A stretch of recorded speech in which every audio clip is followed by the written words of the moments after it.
जय हिंद फ्रेंड्स। इस क्लास में हम एनसीईआरटी सार संग्रह के बायोलॉजी विषय का तंत्रिका तंत्र अर्थात नर्वस सिस्टम चैप्टर को पढ़ेंगे। हमारा यह क्लास एनसीईआरटी सार संग्रह के दो पुस्तकों एनसीईआरटी सार संग्रह वन लाइनर और एनसीईआरटी सार संग्रह वस्तुनिष्ठ प्रश्न संग्रह इन दोनों पुस्तकों पर आधारित है।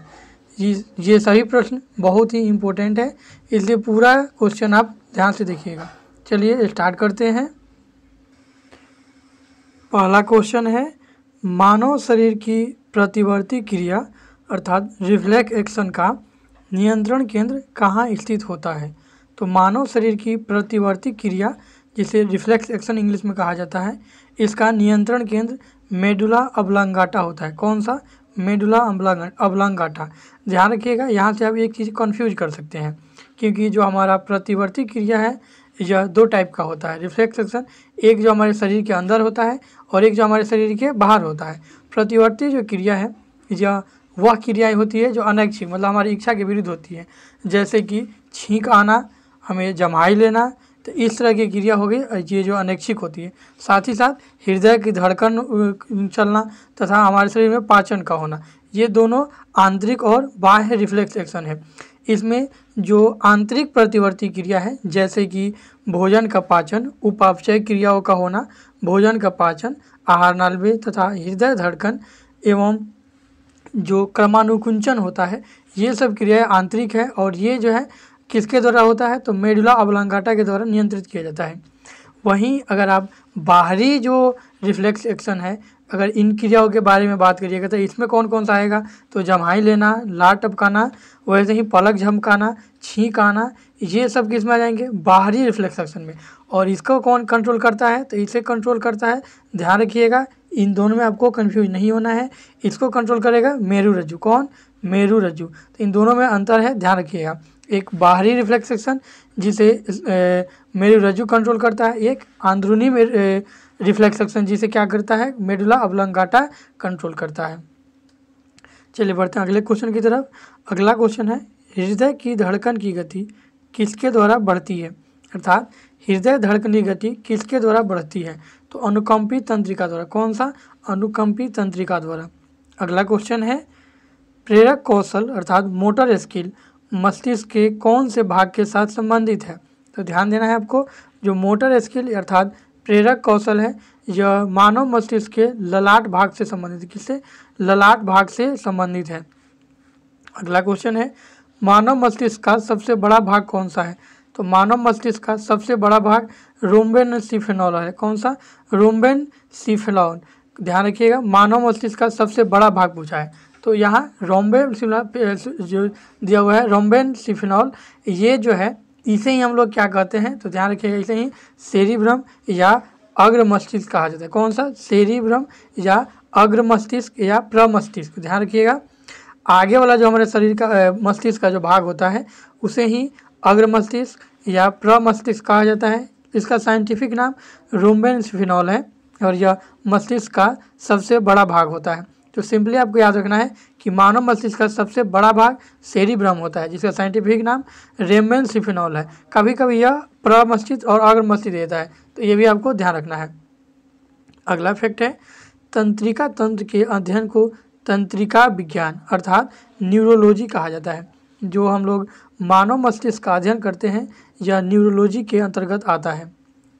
अगला क्वेश्चन है, कम नींद आने के लिए किस चिकित्सकीय शब्दावली का प्रयोग किया जाता है, अर्थात जो अनिद्रा वाली बीमारी होती है जिसे कम नींद आता है, यह बीमारी किसके तहत आता है, तो ध्यान रखिएगा इंसोमेनिया। कौन सा? इंसोमेनिया। इसका साइंटिफिक नेम है, अनिद्रा का साइंटिफिक नेम है इंसोमेनिया या स्लीपलेसनेस। स्लीपलेसनेस या इंसोमेनिया, यह कम नींद आने की जो चिकित्सकीय शब्दावली है उसका नाम है। अगला है, मस्तिष्क का कौन सा भाग गुरुत्वाकर्षण के विरुद्ध शरीर का समर्थन करता है, तो ये है अंतरालिक केंद्रक। क्वेश्चन ध्यान से समझिएगा, जो ग्रेविटेशन है अर्थ का, वो अर्थ के हम लोग जो ऊपर रहते हैं तो यहाँ से हम लोग के नीचे की तरफ लगता है, अर्थात ग्रेविटेशन हमें नीचे की ओर खींचता है। इसके विरुद्ध हम लोग ऊपर की ओर जब बढ़ते हैं तो यह किसके कारण होता है, तो अंतरालिक केंद्रक के द्वारा। किसके द्वारा? अंतरालिक केंद्रक, जिसे इंटरस्टेशियल न्यूक्लियस कहा जाता है। और यह क्या करता है, तो गुरुत्वाकर्षण के विरुद्ध हमारी ऊपर की गति को बढ़ाता है या समर्थन करता है। अगला क्वेश्चन है, औसतन एक सामान्य मानव मस्तिष्क का भार कितना होता है? तो औसतन एक सामान्य मानव मस्तिष्क का भार 1.36 किलोग्राम अर्थात 1360 ग्राम होता है। कितना? 1360 ग्राम। कहीं कहीं यह 1400 ग्राम भी देगा, तो आपको ध्यान रखना है। एग्जाम में 1400 भी अगर दे देता है, अगर 1360 नहीं देता है तो उसे भी आपको लगा के आना होगा। तो यह 1360 ग्राम से 1400 ग्राम होता है। तो मानव मस्तिष्क का भार जो है वो 1360 ग्राम या 1400 ग्राम होता है। ठीक है, बढ़ते हैं अगले फैक्ट की तरफ। शरीर में प्रतिवर्ती क्रियाओं का नियंत्रण एवं समन्वय कौन करता है? तो शरीर में प्रतिवर्ती क्रियाओं अर्थात रिफ्लेक्स एक्शन, जो हमारा पहला ही क्वेश्चन था, उसका नियंत्रण कौन करता है? तो मेरुरज्जु करता है। तो आपको ये दोनों ध्यान रखना है, एक मेरुरज्जु था और दूसरा कौन सा था? Medulla oblongata. ठीक है, इन दोनों में अंतर क्या है? तो जो शरीर में प्रतिवर्ती क्रिया है बाहरी के तौर पे जो आएगा, अगर पूछता है जैसे कि छींक आना, जम्हाई आना, उसके बाद पलक झपकाना, उसके बाद लार टपकाना, ये सब किस में आएगा? तो रिफ्लेक्स सेक्शन में, जिसका कंट्रोल कौन करता है? तो मेरुरज्जु या स्पाइनल कॉर्ड करता है। ठीक है, जबकि अंतर में जो होता है जैसे कि पाचन क्रिया, उसके बाद हृदय धड़कन का चेंज होना, उसके बाद जो है हमारे इंटेस्टाइन जो पाचन तंत्र है उनका सिकुड़ना और फैलना, जिसे क्रमानुकुंचन कहा जाता है, ये सब किसके द्वारा होगा? तो मेडुला ऑब्लांगाटा के द्वारा। ठीक है, इन दोनों का आपका काम ध्यान में रखना होगा। उसके बाद अगला फैक्ट है, सेरिब्रल पाल्सी का मस्तिष्क संबंधी विकार है। जो सेरिब्रल पाल्सी है यह मस्तिष्क का एक विकार है, रोग है, जो सामान्यतः छोटे बच्चों में पाया जाता है। क्वेश्चन पूछता है कि छोटे बच्चों में पाया जाने वाला मस्तिष्क संबंधी एक बीमारी कौन है, निम्न में से कौन है? तो उसको सेरिब्रल पाल्सी आपको ध्यान में रखना है। उसके बाद अगला फैक्ट है, तंत्रिका तंत्र का विकास सर्वप्रथम किस जीव में माना जाता है? तो तंत्रिका तंत्र का विकास सर्वप्रथम हाइड्रा में माना जाता है। किस में? हाइड्रा में माना जाता है। अगला क्वेश्चन है, मनुष्य में कपालीय तंत्रिकाओं की संख्या कितनी होती है? तो मनुष्य में कपालीय तंत्रिकाओं अर्थात कार्नियल नर्व की संख्या 12 जोड़ी होती है। कितनी? 12 जोड़ी होती है। अगला क्वेश्चन है, मनुष्य में मेरु तंत्रिकाओं अर्थात स्पाइनल नर्व की संख्या कितनी जोड़ी होती है? तो मनुष्य में मेरु तंत्रिकाओं अर्थात स्पाइनल नर्व की संख्या 31 जोड़ी होती है। कितनी? 31 जोड़ी होती है। ये आपको थोड़ा सा ध्यान देना होगा। मनुष्य में जो कपाली अर्थात जो हमारे सर होता है, इसमें कार्नियल नर्व्स पूछ रहा है, ध्यान रखिएगा, हड्डी नहीं पूछ रहा है, नर्व्स पूछ रहा है। तो इसकी कितनी संख्या होती है? 12 जोड़ी। वैसे ही मनुष्य मेरुदंड अर्थात स्पाइनल कॉर्ड में स्पाइनल नर्व्स की संख्या कितनी होती है? तो 31 जोड़ी। जबकि मेरुरज्जु में हड्डियों की जो संख्या होती है वो 26 होता है। ध्यान रखिएगा, 26 होता है हड्डियों की संख्या, जबकि तंत्रिका की संख्या 31 जोड़ी होती है। तो ये आपको ध्यान रखना होगा, इसमें आपको घबराना नहीं है। स्पाइनल कॉर्ड से 31 जोड़ी तंत्रिकाएं निकली होती है, जो कि टोटल 62 नंबर में हो जाती है। ठीक है, जबकि मस्तिष्क से 12 जोड़ी तंत्रिकाएं निकली होती है। इन दोनों को आपको याद रखना है, यह बहुत ही इंपॉर्टेंट क्वेश्चन है। अगला क्वेश्चन है, मानव शरीर में भूख तथा तृप्ति मस्तिष्क के किस भाग द्वारा नियंत्रित होता है? तो ध्यान रखिएगा, मानव शरीर में भूख तथा तृप्ति मस्तिष्क के हाइपोथैलेमस के द्वारा कंट्रोल होता है। किसके द्वारा? हाइपोथैलेमस। ध्यान रखिएगा सॉरी, जो हमारा शरीर है इसमें 2 तरह की थैलेमस ग्रंथि होता है। एक होता है सिर्फ थैलेमस ग्रंथि। कौन सा? सिर्फ थैलेमस। तो ये क्या करता है? तो ये बाहरी वातावरण के हमारे अनुभव को बताता है, जैसे कि बाहर हमको ठंडा लग रहा है, गर्मी लग रहा है, या बाहर कहीं आग से जैसे कि हाथ वगैरह जल रहा है। तो इस तरह की जो क्रियाएं हैं ये कौन बताता है? तो थैलेमस बताता है। जैसे कि ठंडी, गर्मी, बरसात, शरीर से कहीं अगर बाहर हमको कोई चुट्टी काट रहा है तो ये सब कौन बताएगा? थैलेमस बताएगा। वहीं जैसे कि प्रेम, घृणा, भूख, तृप्ति, ये सब कौन बताएगा? तो हाइपोथैलेमस बताएगा। कौन? हाइपोथैलेमस बताएगा। तो ये ध्यान रखिएगा। अगला क्वेश्चन है, डिसलेक्सिया नामक बीमारी मानव शरीर के किस अंग से संबंधित है? तो डिसलेक्सिया नामक बीमारी मानव मस्तिष्क से संबंधित है। किससे? मानव मस्तिष्क से संबंधित है। अगला क्वेश्चन है, शरीर के अन्य सभी अंगों की तुलना में किस अंग को ऑक्सीजन की आवश्यकता सर्वाधिक होती है? तो ध्यान रखिएगा, ये नॉर्मली आप मान सकते हैं मस्तिष्क या हमारे जो हेड है या जो ब्रेन है, इसको आप मान सकते हैं, क्योंकि सबसे ज़्यादा अगर कोई वर्क करता है तो हमारा मस्तिष्क ही करता है, इसलिए सबसे ज़्यादा एनर्जी हमारे मस्तिष्क को ही चाहिए। अगला क्वेश्चन है, तंत्रिका ऊतक का प्रमुख कार्य क्या है? तो तंत्रिका ऊतक का जो प्रमुख कार्य है वो होता है उत्तेजनाओं को प्राप्त करना तथा मेरुरज्जु व मस्तिष्क के आवेग अर्थात इम्पल्स को भेजना। अर्थात का मतलब ये हुआ कि जो हमारा तंत्रिका ऊतक है ये शरीर के अलग अलग भागों से, जैसे मान लीजिए कि हाथ में कोई आपको चूटी काट लेता है तो ये तुरंत किसको भेजेगा? मस्तिष्क को, और मस्तिष्क फिर वहाँ से अपना रिएक्शन भेजेगा, किसको? इम्पल्स या आवेग भेजेगा कि आपको यहाँ से हाथ हटा लेना है। जैसे कि कोई मान लीजिए आपका अचानक किसी जलते हुए चीज़ पर हाथ पड़ गया तो तुरंत वो क्या करता है, हाथ तरफ से आपके हाथ के पास से जो इन्फॉर्मेशन है वो मस्तिष्क को जाता है और मस्तिष्क फिर अपने इम्पल्स या आवेग को भेज देता है किसके लिए कि आपको क्या इसका रिएक्शन क्या करना है। ठीक है, चलिए बढ़ते हैं अगले फैक्ट की तरफ। अगला जो फैक्ट है हमारा वो भी इम्पोर्टेंट है, आपको ये भी ध्यान रखना है। भोजन ग्रहण के पश्चात आहार नाल की तरंग गति और इसकी दीवार की ग्रंथियों के श्रवण का उत्तेजना किस तंत्र द्वारा होता है? तो ध्यान रखना है कि भोजन ग्रहण के पश्चात आहार नाल की तरंग गति और इसकी दीवार ग्रंथियों के श्रवण की उत्तेजना प्रानुक्रम्पी तंत्र द्वारा कंट्रोल होता है। ठीक है, अगला क्वेश्चन है, कौन से तंत्र हमारे शरीर में समन्वय का कार्य करते हैं? तो ध्यान रखिएगा, समन्वय का जो काम है वो तंत्रिका एवं अंतःस्रावी तंत्र करते हैं। एंडोक्राइन सिस्टम और तंत्रिका ये हमारे शरीर में समन्वय का काम करते हैं। अगला क्वेश्चन है, जो मनुष्य यह नहीं समझ पाता कि कब उसे भोजन करना रोक देना चाहिए वह किस रोग से पीड़ित है? तो ध्यान दीजिएगा, जो मनुष्य यह नहीं समझ पाता है कि कब उसे भोजन करना रोक देना चाहिए वह बुलिमिया रोग से ग्रसित है। कौन सा रोग? बुलिमिया रोग से। जैसे कि आप देखेंगे कोई खाने बैठा तो वो खाते ही रह गया, उसे ये नहीं पता चल पाता है कि हमारा पेट क्या हुआ, भर गया है, हमको यहीं पे खाना रोकना चाहिए। तो अगर ऐसा व्यक्ति है तो वो कौन से रोग से ग्रसित है? तो बुलिमिया रोग से। बीपीएससी इस टाइप का क्वेश्चन पूछता है, ध्यान रखिएगा। अगला क्वेश्चन है, जैविक घड़ी अर्थात बायोलॉजिकल क्लॉक मानव शरीर के किस अंग में स्थित होता है? तो बायोलॉजिकल क्लॉक या जैविक घड़ी मानव शरीर के हाइपोथैलेमस में स्थित होता है। अगला क्वेश्चन है, एपीथैलेमस किन ग्रंथियों से निर्मित होता है? तो एपीथैलेमस पीनियल ग्रंथि और हैबेन्यूला से निर्मित होता है। अगला क्वेश्चन है, मानव शरीर का कौन सा भाग अल्जाइमर रोग से प्रभावित होता है? तो अल्जाइमर रोग से हमारा मस्तिष्क या ब्रेन प्रभावित होता है। अगला क्वेश्चन है, मांसपेशियों के रेशे में आवेग संचरण के लिए किस पदार्थ की आवश्यकता है? तो मांसपेशियों के रेशों में आवेग संचरण के लिए सोडियम की आवश्यकता है। किसकी? सोडियम की आवश्यकता है। अगला क्वेश्चन है, मनुष्य का मस्तिष्क कितने भागों में विभाजित होता है? तो मनुष्य का मस्तिष्क जो है वो 3 भागों में विभाजित होता है। यहाँ सेरेब्रम और ब्रेन स्टेम, ये ध्यान रखना है आपको। जो मानव का जो पूरा ब्रेन है, ठीक है, जो हमारा ब्रेन है वो 3 भाग में विभाजित होता है। कौन कौन सा? अग्र मस्तिष्क, कौन सा? अग्र मस्तिष्क, उसके बाद है बीच वाला भाग मध्य मस्तिष्क और उसके बाद होता है पश्च मस्तिष्क। कौन सा? पश्च। तो ये 3 भागों में मानव मस्तिष्क क्या होता है? डिवाइड होता है। और यही 3 भाग से क्या मिलता है? तो देखिएगा, जो अग्र भाग है यह फिर 3 भाग में चला जाता है। ये 3 कौन कौन सा है? तो सेरेब्रम, कौन कौन सा? सेरेब्रम जो शरीर का मस्तिष्क का सबसे बड़ा भाग होता है।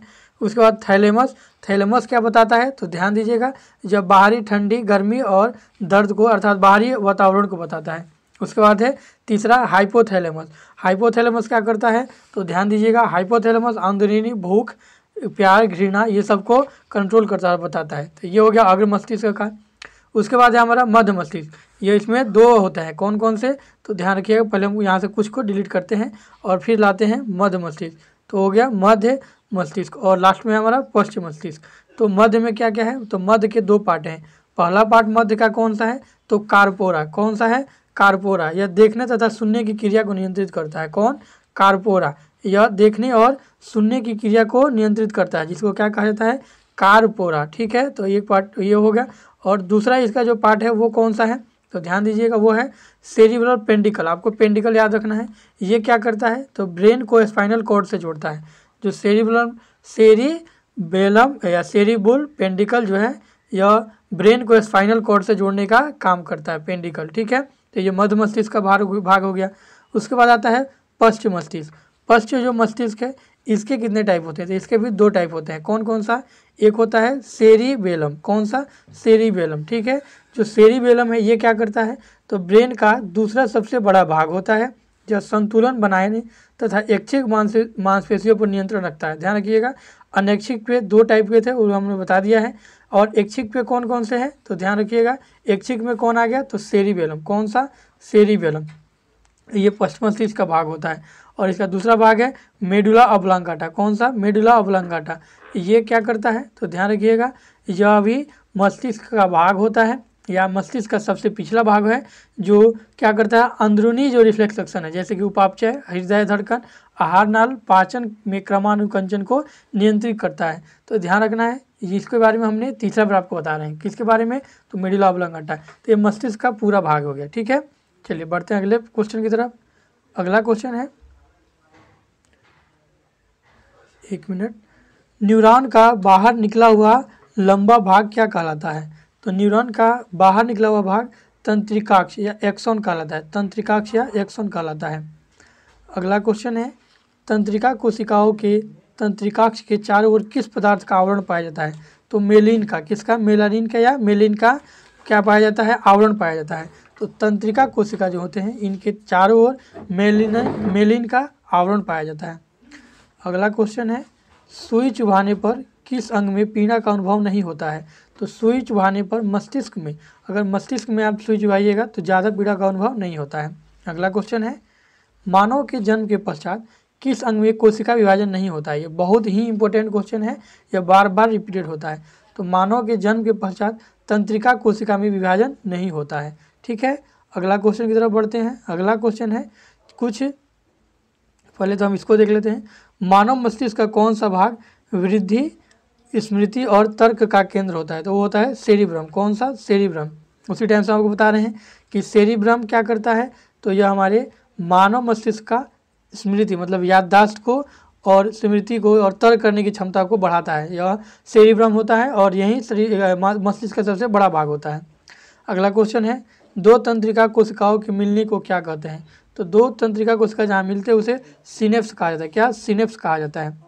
इसके बाद कुछ चिकित्सा उपकरण हैं और उनके उपयोग है, जो कि VVI है, बहुत ज़्यादा VVI है, क्योंकि यह डायरेक्ट BPSC या अन्य परीक्षाओं में डायरेक्ट पूछ लिया जाता है कि इसका क्या उपयोग है या इस काम के लिए कौन सा उपयोग लाया जाता है।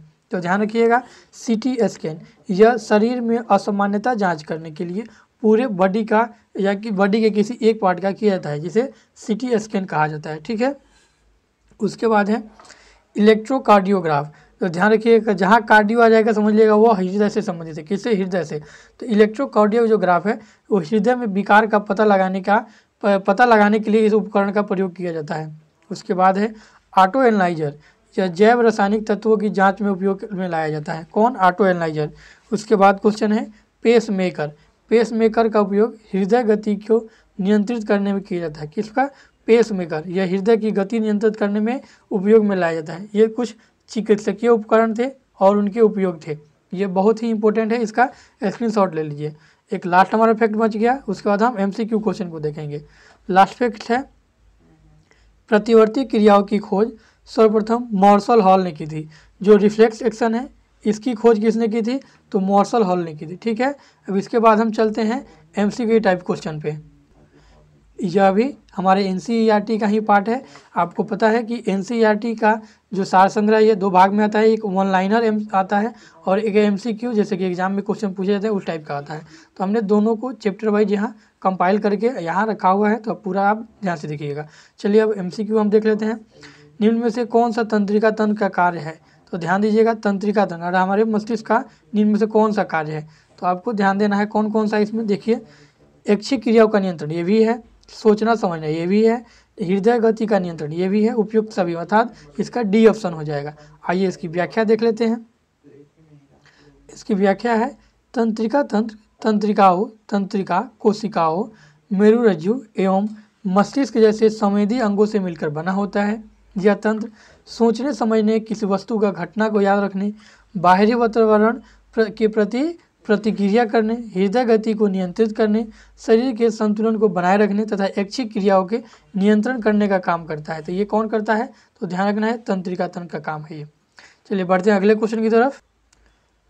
अगला क्वेश्चन है तंत्रिका तंत्र की मूल इकाई कौन सी है? तो तंत्रिका तंत्र की मूल इकाई जो है वो तंत्रिका कोशिका है। कौन? तंत्रिका कोशिका या न्यूरॉन सेल इसको कहा जाता है। ठीक है, ये तंत्रिका तंत्र की सबसे छोटी या मूल इकाई है। इसमें जन्म के बाद कोई विभाजन नहीं होता है। तो इस तरह का इसका ए ऑप्शन सही हो जाएगा। इसकी आप व्याख्या चाहें तो स्क्रीनशॉट ले लीजिए, व्याख्या ऑलरेडी हम आपको बता चुके हैं। तंत्रिका कोशिका मानव तंत्रिका तंत्र की मूल संरचनात्मक व कार्यात्मक इकाई है। शरीर की सबसे बड़ी तथा जटिल कोशिका है। बड़ी नहीं, सबसे लंबी कोशिका होती है, ध्यान रखिएगा। सबसे बड़ी कोशिका तो ओवम हो जाती है। तंत्रिका कोशिका मुख्यतः 3 प्रकार की होती है। संवेदी जिसे सेंसरी कहा जाता है, मध्यस्थ इंटर तथा चालक मोटर। ये 3 कोशिकाएं तीनों कौन से टाइप की हैं? तो तंत्रिका कोशिकाओं के प्रकार हैं। बढ़ते हैं अगले क्वेश्चन की तरफ। अगला क्वेश्चन है मानव मस्तिष्क के भाग एवं संबंधित कार्यों का गलत समूह है। तो इसमें जो मानव मस्तिष्क का भाग दिया गया है और उसके कार्य दिए गए हैं, आपको बताना है कि इनमें कौन सा गलत है। तो प्रमस्तिष्क जिसे सेरिब्रम कहा जाता है, यह क्या करता है? तो ऐच्छिक क्रियाओं का स्मरण, क्षमता का नियंत्रण। तो ये पूरा सही है। ये जो है प्रमस्तिष्क का हमारा यही काम होता है। अनुमस्तिष्क है, ये क्या करता है? तो मुद्रा समन्वय व संतुलन, ये भी सही है। मेडुला ऑब्लांगाटा ये क्या करता है? तो श्वसन, पाचन, निगरण, हृदय गति का नियंत्रण। तो ये भी हमने आपको बताया था कि मेडुला ऑब्लांगाटा होता है वह श्वसन क्रिया, पाचन क्रिया तथा हृदय गति को नियंत्रित करता है। तो ये भी सही है। तो ये तीनों सही हो गए। चौथा देख लेते हैं। चौथा क्या है? चौथा जो है हाइपोथैलेमस। तो हाइपोथैलेमस हमने आपको बताया कि यह क्या बताता है? तो भूख, प्यास, प्रेम, घृणा, यह हाइपोथैलेमस बताता है। लेकिन इसमें क्या दिया हुआ है? दृश्य, ग्रहण एवं उसकी विवेचना। तो ये बिल्कुल गलत है। तो ये क्वेश्चन नंबर 3 का जो सही उत्तर होगा वो डी ऑप्शन हो जाएगा। चलिए बढ़ते हैं अगले क्वेश्चन की तरफ। आगे बढ़ने से पहले हम हाइपोथैलेमस के कुछ काम को देख लेते हैं जो कि इम्पोर्टेंट है। हाइपोथैलेमस अग्र मस्तिष्क के डाईएसिडोफिनॉल भाग का एक अंग है जो शरीर के तापमान को लगभग 37 डिग्री सेल्सियस पर नियंत्रित करके रखता है तथा इसके अतिरिक्त यह पीयूष ग्रंथि से जुड़े रहकर लैंगिक व्यवहार को नियंत्रित करता है। तो ये हाइपोथैलेमस के कुछ काम हैं। आपको नॉर्मली हाइपोथैलेमस का काम क्या याद रखना है? तो भूख, प्यास, प्रेम, घृणा, ये 4 में से ही पूछता है कि हाइपोथैलेमस का इनमें से कौन सा काम है। तो आपको ये सब याद रखना होगा। बढ़ते हैं अगले क्वेश्चन की तरफ। अगला क्वेश्चन है मानव शरीर में तंत्रिका तंत्र का भाग है। तो मानव शरीर के तंत्रिका तंत्र का भाग कौन कौन सा है? तो केंद्रीय तंत्रिका तंत्र, ये भी सही है। बी परिधीय तंत्रिका तंत्र, ये भी सही है। स्वायत्त तंत्रिका तंत्र, ये भी सही है। अर्थात इसका डी ऑप्शन सही हो जाएगा। आइए इसकी हम व्याख्या देख लेते हैं। मानव शरीर में जो तंत्रिका तंत्र होता है वो 3 भागों में विभाजित होता है। पहला है केंद्रीय तंत्रिका तंत्र जिसमें मस्तिष्क और मेरुरज्जु आता है। दूसरा है परिधीय तंत्रिका तंत्र जिसमें कपालीय तंत्रिका और मेरु तंत्रिका आता है। तीसरा है स्वायत्त तंत्रिका जिसमें अनुकंपी और परानुकंपी तंत्रिका तंत्र आता है। तो ये कुछ इस तरह से इसका डिवीजन दिया गया है। और जो मैंने पहली डिवीजन आपको बताया था कि ब्रेन को जब हम 3 भागों में अग्र मस्तिष्क, मध्य मस्तिष्क और पश्चिम मस्तिष्क में भागते हैं, वो भी आपको क्या रखना है? तो याद रखना है। उसका एक आप डायग्राम बना लीजिएगा। चलिए हम बढ़ते हैं अगले क्वेश्चन की तरफ। अगला क्वेश्चन है मानव मस्तिष्क की किस क्रिया के लिए उत्तरदायी है? अर्थात जो मानव मस्तिष्क है वो शरीर की किस क्रिया के लिए उत्तरदायी है? तो भूख प्यास का अनुभव, ये भी सही है। गंध दुर्गंध का अनुभव, ये भी मानव मस्तिष्क के द्वारा ही होता है। तापमान या नियंत्रण, ये भी मानव मस्तिष्क के द्वारा होता है। अर्थात इसका डी ऑप्शन सही हो जाएगा। चाहे तो आप इसकी व्याख्या भी देख सकते हैं। इसमें दिया हुआ है मानव मस्तिष्क शरीर का केंद्रीय सूचना एवं तंत्रिका तंत्र का अंग है। यह मुख्यतः अग्र मस्तिष्क, मध्य मस्तिष्क और पश्चिम मस्तिष्क में विभाजित होता है। ये सभी भाग भिन्न भिन्न शारीरिक क्रियाओं के लिए उत्तरदायी होते हैं जैसे कि भूख प्यास, दुर्गंध व पीड़ा का अनुभव, शरीर के तापमान का नियंत्रण, संवेदी सूचनाओं अर्थात ठंडा गर्म स्पर्श का प्रसंस्करण, ऐच्छिक क्रियाओं का समन्वय, ये सभी क्या है? तो मानव मस्तिष्क द्वारा होने वाले कार्य हैं। चलिए बढ़ते हैं अगले क्वेश्चन की तरफ। अगला क्वेश्चन पूछा है कि मेरुरज्जु, कुछ देर पहले ही मैं आपको बताए थे कि मेरुरज्जु में कितनी जोड़ी तंत्रिकाएं निकली होती है। तो मेरुरज्जु में 31 जोड़ी तंत्रिका निकला होता है। वहीं अगर हड्डी की बात करेगा तो मेरुरज्जु में हड्डियों की संख्या 26 होती है जबकि तंत्रिका की संख्या 31 जोड़ी होती है। ठीक है, बढ़ते हैं अगले क्वेश्चन में। ठीक है, 1 मिनट, इसकी कुछ व्याख्याएँ देख लीजिए, ये इंपॉर्टेंट है। मानव शरीर में मेरुरज्जु से 31 जोड़ी कुल 62 तंत्रिकाएं निकलती है, जिन्हें मेरु तंत्रिकाएं कहते हैं। ये तंत्रिका मेरुरज्जु को परिधीय अंगों, हाथ पैर की पेशियों, त्वचा की ग्रंथियों, ज्ञानेंद्रिय आदि से जोड़ती है। तो ये 31 जोड़ी जो तंत्रिकाएं हैं, यही मेरुरज्जु को शरीर के सभी पार्ट से जोड़ता है। बढ़ते हैं अगले क्वेश्चन की तरफ। नेक्स्ट क्वेश्चन आपको थोड़ा सा ध्यान देना है, ये बहुत ही इंपॉर्टेंट है। शरीर की प्रतिवर्ती क्रियाओं का नियंत्रण केंद्र है। तो शरीर की जो प्रतिवर्ती क्रिया है, इसका जो नियंत्रण केंद्र वो कौन सा होता है? तो ध्यान रखिएगा, प्रतिवर्ती क्रिया हम 2 बार आपको पढ़ा चुके हैं। दोनों में क्या क्या था? एक बाहरी प्रतिवर्ती, एक अंदरूनी प्रतिवर्ती क्रिया। प्रतिवर्ती क्रिया कौन सी होती है? जो हमारी इच्छा के विरुद्ध होता है। तो बाहरी में क्या क्या आएगा? तो ध्यान रखिएगा, बाहरी प्रतिवर्ती क्रिया में छींक आना, जम्हाई लेना, ये सब किस में आ जाएगा? पलक झपकाना, चौंक जाना अचानक, ये सब ये किस में आ जाएगा? तो बाहरी रिफ्लेक्स एक्शन में, रिफ्लेक्स एक्शन में। और यह कंट्रोल कौन करता है? तो ध्यान दीजिएगा, यह जो है स्पाइनल कॉर्ड करता है। कौन सा? मेरुरज्जु, जिसका ऑप्शन सी हो जाएगा। उसके अलावा हमने दूसरा भी बताया था, ये जो अंदरूनी हमारे अंदर जो रिफ्लेक्स एक्शन है, जैसे कि हृदय धड़कन, भोजन का पाचन होना, वैसे ही उपापचयी क्रियाएं तथा आहार नाल का क्रमानुकुंचन, ये सब किसके द्वारा होता है? तो मेडुला ऑब्लांगाटा के द्वारा। किसके द्वारा? मेडुला ऑब्लांगाटा के द्वारा। तो ये भी दोनों रिफ्लेक्स सेक्शन ही है, तो आपको ध्यान रखना है, जहाँ जो ऑप्शन दिया रहेगा उसके अनुसार जाएंगे। ठीक है, चलिए इसकी व्याख्या देख लीजिए। बाहरी वातावरण की किसी क्रिया के विपरीत मानव शरीर के द्वारा की गई त्वरित क्रिया क्या कहलाता है? प्रतिवर्ती या रिफ्लेक्स एक्शन कहलाता है। मेरुरज्जु प्रतिवर्ती क्रियाओं का नियंत्रण केंद्र है, जो उद्दीपनों अर्थात स्टिमुलस को ग्रहण कर उपयुक्त प्रतिक्रिया देता है। प्रतिवर्ती क्रिया में संवेदी अंग मेरुरज्जु व चालक तंत्रिका कोशिका शामिल होती है। तो इस तरह से यह मेरुरज्जु के बारे में कुछ इंपॉर्टेंट फैक्ट था। तो इस तरह से हमने इस क्लास में एनसीईआरटी सार संग्रह के 2 पुस्तक, एक 1 लाइनर फैक्ट और एक एनसीईआरटी एमसीक्यू जो है वो प्रश्न, तो इन दोनों बुक से हमने इसमें कुल कौन सा चैप्टर पढ़ा है इसमें? तो ध्यान दीजिएगा, हमने अभी नर्व सिस्टम, जिसे तंत्रिका तंत्र भी कहा जाता है, चैप्टर को पढ़ा है। तो इस वीडियो में इतना ही। आपको ये वीडियो कैसा लगा हमें कमेंट करके जरूर बताइएगा। साथ ही अगर आप कोई सुझाव देना चाहते हैं तो उसके लिए भी आपका स्वागत है। इस वीडियो में इतना ही, मिलते हैं नेक्स्ट क्लास में, तब तक के लिए जय हिंद।